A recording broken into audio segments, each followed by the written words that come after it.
recently Supreme Court of India has come out with a verdict. I think it's more than a week back on the permanent establishment issue basically, and it's arising out of expatriate visit, the issues of fixed place PE, and the issues of royalty and FTS, and all these certain international tax aspects have been alleged by the revenue, defended by the assessee, the Hyatt hotels, and finally Supreme Court has come to some conclusion which actually gave some kind of sleepless nights immediately when anyone like me saw that judgment without reading it.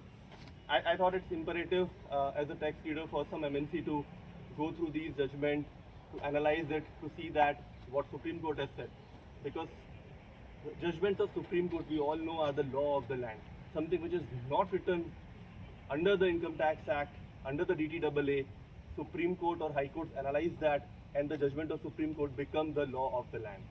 It's very important we analyze the judgment. We see that what Supreme Court has said in that judgment, but I've been trying to do it for a week's time. As I mentioned in my past video, that it's very difficult for me these days to spend my time or spare my time other than the adventure activity. So I thought, let me start with it. The announcement what I made on last Diwali, it would be close to 8 months now.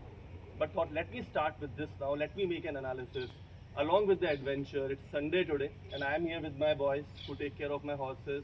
I'm here with them in a very small forest cover, and so we'll do some adventure activity here. We'll do some short horse races, some kind of trotting, cantering in the forest, and after that we'll make an analysis of 5 to 10 minutes what Supreme Court has said, what are the important do's and don'ts, what a multinational company should ensure that it does not fall under the ambit of a PE, does not pay excessive taxes in India, but at the very same time abide by the law of the country. So, yeah. No. So, चले adventure के ऊपर Nepal, Zenyatta, Brandy. So we are going to start with our adventure activity today for the first time along with taxes, with Zenyatta, which is the black horse, and with Brandy, which is my brown horse.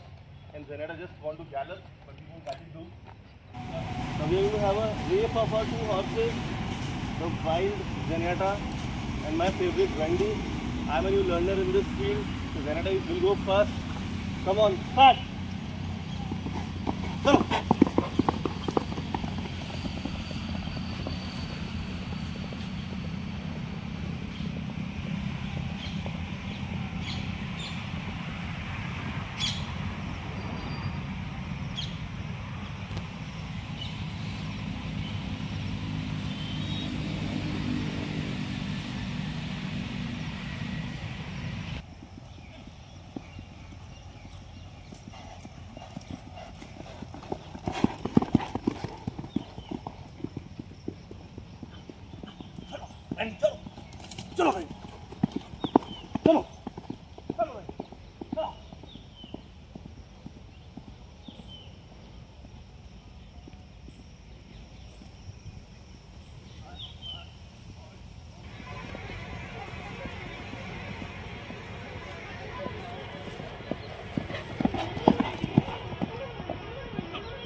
और ये जेनियाटा as usual first आई है और brandy second आई है, लेकिन उसमें कोई नहीं brandy तो मुझे बढ़िया लगा है।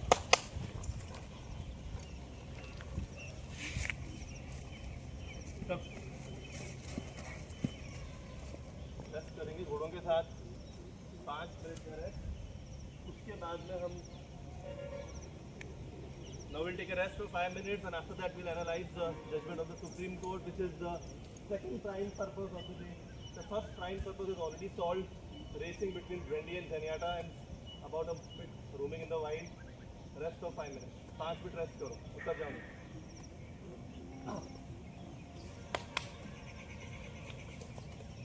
Zenyatta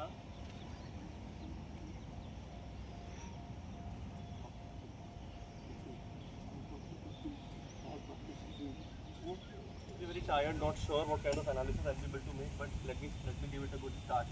Let us analyze the Supreme Court judgment. There is a very interesting agreement which Hayat Dubai, which is the not sure about the hierarchy, but that Hayat has entered into with Hayat India. Let me call it the foreign company and the Indian company. The foreign company has entered into an agreement with the Indian company, which is a strategic oversight service agreement. The purpose of this agreement, as stated by the assessee, is that it is required to provide strategic planning services and know-how to ensure that the hotel was developed and operated as an efficient and a high-quality international good service hotel.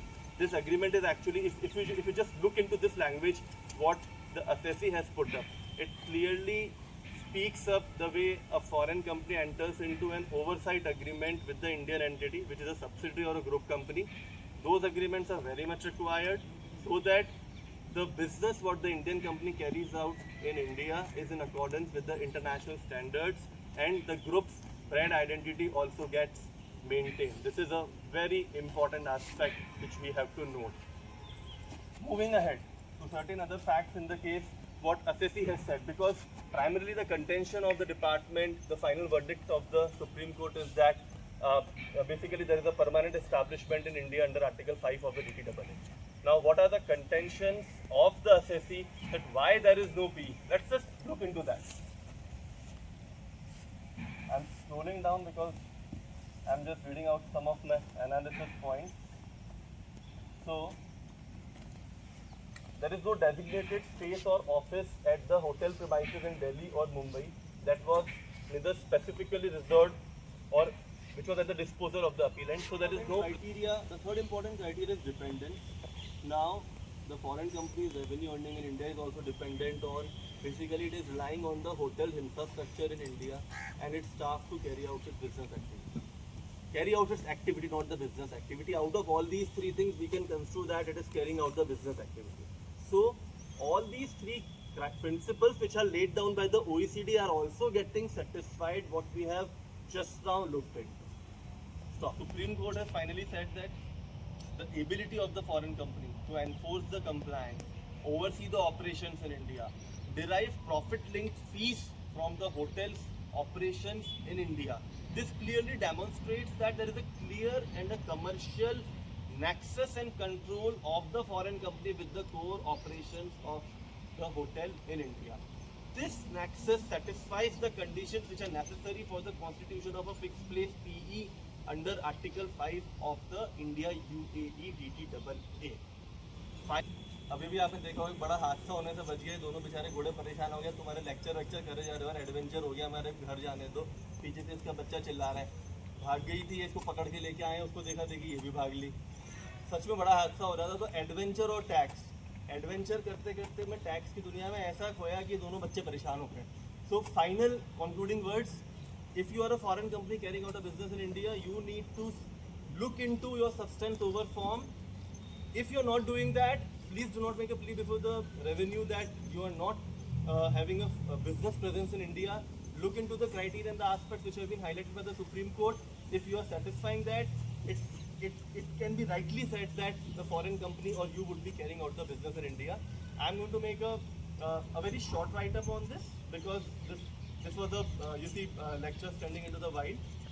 Certain do's and don'ts, certain what is my view onto this judgment, some kind of matrix on it. I'll be putting up on a document and attaching to it. Please feel free to go through it.